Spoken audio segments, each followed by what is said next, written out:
ఓం శ్రీ గణేశాయ నమః. సంకటనాశన గణేశ స్తోత్రం. ప్రణమ్య శిరసా దేవం గౌరీపుత్రం వినాయకం భక్తావాసం స్మరే నిత్యం ఆయుఃకామార్థసిద్ధయే. ప్రథమం వక్రతుండం చ ఏకదంతం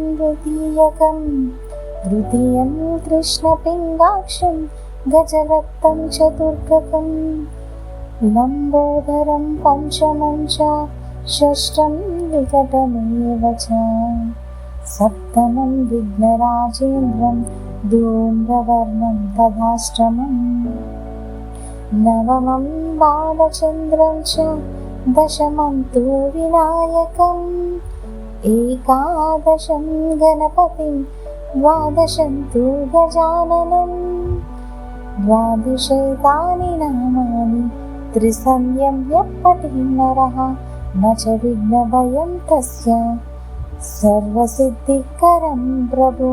విద్యార్థి లభతే విద్యా ధనార్థి లభతే ధనం పుత్రార్థి లభతే పుత్రాన్ మోక్షార్థి లభతే గతిం. జపేత్ గణపతి స్తోత్రం షడ్భిర్మాసైః ఫలం లభేత్ సంవత్సరేణ సిద్ధిం చ లభతే నాత్ర సంశయః. అష్టభ్యో బ్రాహ్మణేభ్యశ్చ లిఖిత్వా సమర్పయేత్ తస్య విద్యా భవేత్ సర్వా గణేశస్య ప్రసాదతః. ఇది శ్రీనారదపురాణే సంకటనాశన గణేశస్తోత్రం సంపూర్ణం. ఓం శ్రీ గణేశాయ నమః.